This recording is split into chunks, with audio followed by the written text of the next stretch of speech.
बिस्मिल्लाहिर्रहमानिर्रहीम। शुरू करती हूँ अल्लाह पाक के बाबर के नाम से जो बहुत बड़ा मेहरबान है इतने हमारा। अस्सलाम वालेकुम, कैसे हैं आप? उम्मीद करती हूँ खैरियत से होंगे और मेरी दुआ है कि आप चाह रहे हैं, खुश रहें, आबाद रहें, हंसते मुस्कुराते रहें, आमीन। और देखें, हम लोगों को पता है जैसे हम मुसलमान हैं, हमें अल्लाह पाक पे यकीन है, अल्लाह पाक के भेजे हुए पैगम्बरों पे, किताबों पे, और अल्लाह पाक के जो भी कुरान पाक में फरमाया, हमें उन बातों पे आंखें बंद करके यकीन रखते हैं। अल्हम्दुलिल्लाह हम लोग मुसलमान हैं। और इस तरह हमें पता है कि क़यामत आएगी और क़यामत से पहले दज्जाल और फितना आएगा, लेकिन बदकिस्मती से लुधियाना में पहले ही वो फितना आ चुका है, वो दज्जाल आ चुका है। और जब भी उस दज्जाल को अपनी व्यूज़ कम होते नज़र आते हैं, जब भी वो दज्जाल भूखा हो जाता है, मर रहा होता है, तब वो दज्जाल अम्मी के घर आ जाता है। और अम्मी की पैदा की थी मखलूक में से वो कभी अपने भाई को चुनता है इस बात के लिए, कभी वो अपनी बहन को चुनता है इस बात के लिए, तो कभी वो लोगों के सामने नाचना शुरू कर देता है, मुजरा दिखाता है लोगों वो दज्जाल। और वो फितना अल्लाह पाक ने उस दज्जाल और फितने में इंसानों को इस्तेकाम कदम रखने की हदायत की है कि आप लोगों ने अपने दीन पे कायम रहना है और बिल्कुल भी उन फ़िरके में नहीं, ऐसा कि मतलब उसके फैलाई हुई शर में नहीं पड़ना, क्योंकि हम लोग मुसलमान हैं, हमको पता है कि दज्जाल और फितना आएगा। और इस फितने में आने में थोड़ा जल्दी ये फितना आ गया है, लेकिन उस बड़े फितने में थोड़ा टाइम लगेगा। छोटा फितना फ़िलहाल जल्दी आ गया है और वो आजकल अपने भाई के नाम के व्यूज़ लेने के चक्करों में मर रहा है, सड़ रहा है, गल रहा है। आप लोगों से बस ये बातें मैंने आज डिस्कस करनी है। अभी मैंने एक वीडियो देखी है, उसी वीडियो को लेकर मैंने सोचा कि मैं अपने बहन भाइयों के साथ भी ये शेयर करती चलूँ।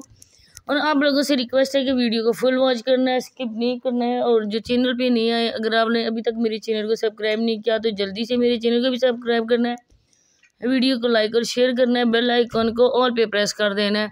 तो अभी मेरी नज़रों के सामने से एक वीडियो गुजरी है और उस वीडियो को लेकर मैंने सोचा कि चले मैं इसी टॉपिक पे वीडियो बना लेती हूँ। हालांकि मेरा ये टॉपिक नहीं था, मैंने किसी और पे बनानी थी, लेकिन वो सुबह इंशाल्लाह आप लोगों से डिस्कस करूँगी। लेकिन जब मैंने इस दज्जाल की वीडियो देखी है तो मेरे जहन में ये बात थी कि ये दज्जाल, जब भी ये अम्मी के घर दज्जाल आता है, कोई ना कोई ये फितना फैला के जाता है। अब जब उसका थंबनेल देखा है, उस थंबनेल में लिखा था लाइबा की शादी है और लाइबा का रिश्ता आ गया। हालांकि न ही इन दोनों बहन भाइयों की शादी होगी और न ही इन लोगों ने उनकी शादी करनी है, क्योंकि इस माँ ने खुद अपने बच्चों को पैसा कमाने के लिए मशीन बनाया हुआ है, साथ में अपने छोटे छोटे उन पोते पोतियों को भी। ये बात तो बाद में होगी रिश्ते वाली, लेकिन मैं पहले आपको बताऊं कि मुजम्मल को लेकर मुझे इतनी ज़्यादा दुख होता है ना कि वो छोटा सा बच्चा, इस एज के बच्चे नर्सरी प्रेप में पढ़ रहे होते हैं, लेकिन इस बेचारे ने अभी तक स्कूल की शक्ल नहीं देखी। जब कोई हम जैसे लोग सवाल करते हैं रिएक्शन वाले, या आप बहन भाई उसकी वीडियो में जाकर ये पूछते हैं कि मुजम्मल की ये एज है स्कूल जाने की और मुजम्मल अभी तक घर में कभी इधर आवारागर्दी कर रहा है, कभी उधर आवारागर्दी कर रहा है, कभी वो कबूतरों के डर में जाके गुस्सा होता है, कभी वो बाहर जाके मारा मारा फिर रहा होता है, क्योंकि वाकई सर पे मार ना हो तो कौन बच्चों को देखता है। तो ये लोग झूठ बोल देते हैं कि आज मुजम्मल ने छुट्टी की है, मुजम्मल का गला ख़राब था, आज मुजम्मल को बुखार था, ज़ुकाम था, इसी वजह से आज मुजम्मल की छुट्टी है। हालांकि मुजम्मल बेचारे को स्कूल कोई लेकर ही नहीं जाता। मेरा तो ख्याल है कि एमन को भी स्कूल में से उठा लिया गया है, क्योंकि समाविया जाती है और समाविया को इस वजह से ये लोग पढ़ा रहे हैं क्योंकि उसकी स्टडी ज़रूरी है, क्योंकि जिस कंजर खाने में उसको बिठाया गया है वहाँ पे उसके नाम भी पढ़ने होते हैं, और वहाँ पे वो बेचारी जो है ना फिर कैसे वो करेगी, रिजवान मलक, ख़ान मलक, ये मलक, वो मलक, तो फिर वो कैसे उनको अपने नामों से पुकारेगी, कैसे उन मर्दों को खुश करेगी। तो ये उनकी मजबूरी है। वो कहते हैं कि एक सोनिया तो गई है, दूसरी सोनिया को हम तैयार करते हैं। तो बस यही मजबूरी है कि समाविया स्कूल जाने की। लेकिन एमन को मेरा ख्याल है स्कूल से उठा लिया गया है, क्योंकि एमन के कभी नहीं पढ़ते हुए देखा। अभी आप लोगों ने उसकी वीडियो देखी है तो देख रहे होंगे कि समाविया पढ़ रही है और एमन वहीं पे बैठी हुई बस बेकार से कामों में लगी हुई है। और मुजम्मल बेचारे को देखो, ये कितनी शातिर और कितनी कमीनी ये औरत से तोनिया है। जब इसका भाई अपने बेटे को झिड़क रहा था, मार रहा था, इसने फ़ौरन से पहले ऊपर कैमरा कर लिया और इसने दिखाना शुरू कर दी। ये देखिए, ये भी काम हो गया बरामदे का, क्योंकि वो बंदा जो लोगों ने सादा सीधा बनाया हुआ है वो अपने बेटे को मार रहा था। अरे माँ बाप तो चलो अपने बच्चे को मारते भी हैं, डांटते भी हैं, कुछ करते हैं, लेकिन ये तोनिया बहुत ही शातिर औरत है। ये कैसे मजलूम ज़ाहिर करे अपने भाई को, कैसे उसके नाम के व्यू ले। हालांकि उसका भाई अब बातचीत वगैरह सही करता है, लेकिन अब इसने जो शोशा छोड़ा, लोग कह रहे थे कि तुम झूठ बोलती हो, तुम अम्मी के घर आती हो, तुम झूठ बोलती हो, जब तुम्हारे व्यूज़ कम होते हैं, तुम्हें अपनी वीडियो के लिए ज़्यादा व्यूज़ चाहिए, तो तुम आके अपने भाई की शादी का जिक्र शुरू कर देती हो। तो बिल्कुल वही बात है, 100% वही बात है। इसने शादी तो इन्होंने करनी ही नहीं उसकी। अब जिसने जो शोशा छोड़ा है, पहले लड़की वालों ने शर्त रख दी भाई का कमरा बनवाने की, भाई का कमरा बनवा रहे हैं, उसके लिए लोगों से पैसे लिए इसने। ऊपर जो छत पे काम हो रहा है वो लोगों ने पैसे दिए। ये पैसे किधर से आए?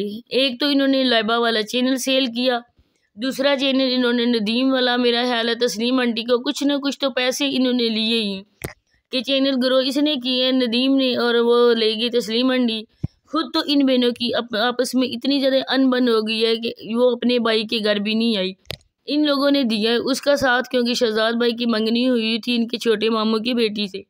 और अब देखें कि ये जो लाइबा का शोशा छोड़ा गया है कि लाइबा की शादी हो रही है, तो रिश्ता आ गया, लाइबा तुम बताओ क्या करना है। वो कहती है कि जहाँ माँ बाप करें।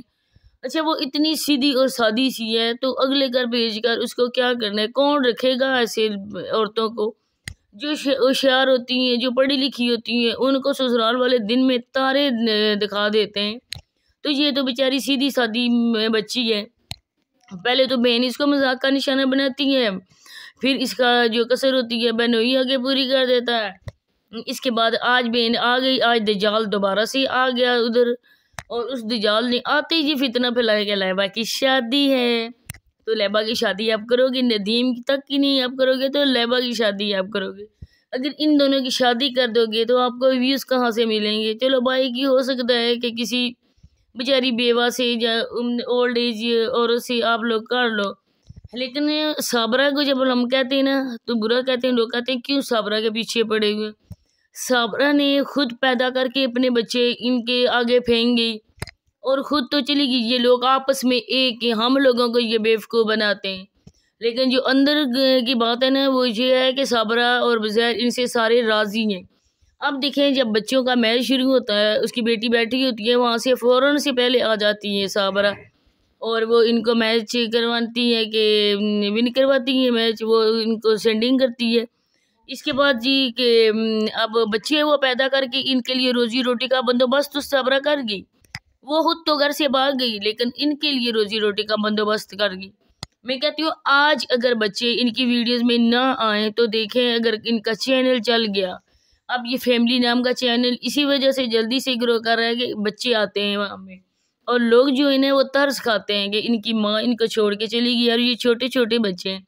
इसी वजह से तो बाहर से जो ओवरसीज़ पाकिस्तानी है वो इनके लिए बहुत ज़्यादा इमदाद भेजते हैं, और ये उन बच्चों की इमदाद जो वो इनकम भेजते हैं, बच्चों के लिए रकम दी जाती है, उसी रकम से ये घर बन रहा है। वरना बहुत ही ये है ना कि इतने ज़्यादा ये इनके पास पैसे पड़े हों कि सारा दिन तो इनके मर्द अंदर पड़े रहते हैं, खा पी के बेहोश पड़े रहते हैं, ना ही काम करते, ना ही कोई मजदूरी करते, ना ही भाई करता है, ना ही बाप करता है। तो पैसे कहाँ से इनके पास आ गए? एक तो इन्होंने इस बच्चियों को टिकटॉक पे बैठाया हुआ है, वो पैसे लेते, दूसरे पैसे इनकी आगे पीछे से जो ज़कात खैरात वगैरह सदका खैरात आ जाता है। तो ये तोनिया हर बात में आके करती है, लोगों के सामने लोगों को बेवकूफ़ बनाने की नाकाम सी कोशिश करती है। हर बात में ठीक है ना, ठीक है ना, हमें बहुत, और वसीम मेरा बहुत ख्याल रखते हैं, मेरे ससुराल वाले बहुत अच्छे हैं, मेरी मामी बहुत अच्छी है, और मेरे अम्मी से भी ज़्यादा मेरी मामी ख्याल रखती है। तो जो तुम ख्याल रखती हो ना मामी का, और जो मामी तुम्हारा ख्याल रखती है, और जो तुम वसीम का ख्याल रखती हो या वसीम तुम्हारा ख्याल रखता है, वो सोनिया हमें बहुत अच्छी तरह से इल्म है, और बहुत अच्छी तरह से हमें अंदाज़ा भी हुआ था जब तुम्हारा ही हाथ टूटा था। मेरा ख्याल है, याद है, या मैं याद करवाऊँ तुमको? वही वसीम है जो सबसे बड़ा दुश्मन था, और उस वसीम ने तुमसे सब कुछ छीन लिया था, और आज वही वसीम बहुत अच्छा हो गया, बहुत ही अच्छा हस्बैंड है। दुनिया में कोई किसी का ऐसा हस्बैंड नहीं है जैसा तुम्हारा हस्बैंड है। जब तुम्हारे पास कम होते हैं व्यूज़, तब तुम्हें बैठा देता है टिकटॉक पे लाइव, वहाँ तुम रोज़ लोगों की दुल्हन बनती हो, पठान तुम्हें अपनी दुल्हन बनाते हैं, कभी वज़ीर खान की दुल्हन बनती हो, कभी किसी और खान की बनती हो। चलो लाइव में आके तो तुम्हें ये शौक़ तुम्हारा ख़त्म हो गया कि पठानों की दुल्हन बनने का। बस तो यही बातें आपसे शेयर करनी थी। मिलते हैं नेक्स्ट वीडियो में। अल्लाह हाफिज़।